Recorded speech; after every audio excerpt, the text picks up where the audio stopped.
Dollar کی قدر میں کمی کا رجحان، سونا 4200 روپے سستا۔ Karachi business desk. ملکی مبادلہ مارکیٹوں میں روپے کے مقابلے میں ڈالر کی قدر میں کمی کا رجحان رہا۔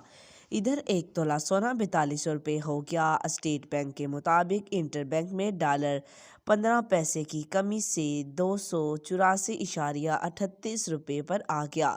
فاریکس رپورٹ کے مطابق اوپن مارکیٹ میں ڈالر 25 پیسے کی کمی سے 285.25 پیسے کا ہو گیا۔ یورو کی قدر میں 50 پیسے کی کمی واقع ہوئی، جس کے بعد یورو 310.50 روپے گھٹ کر 310 روپے کا ہو گیا۔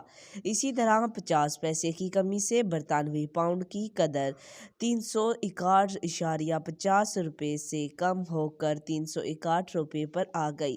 دوسری جانب عالمی بلین مارکیٹ میں سونا 37 ڈالر کی کمی سے 2057 ڈالر فی اونس کا ہو گیا۔ بین الاقوامی مارکیٹ میں سونے کے نرخ میں کمی کے باعث مقامی سطح پر بھی فی تولہ سونا 4200 روپے کی کمی سے 2,19,400 روپے اور 10 گرام 3601 روپے کی کمی سے 1,88,100 روپے کا ہو گیا۔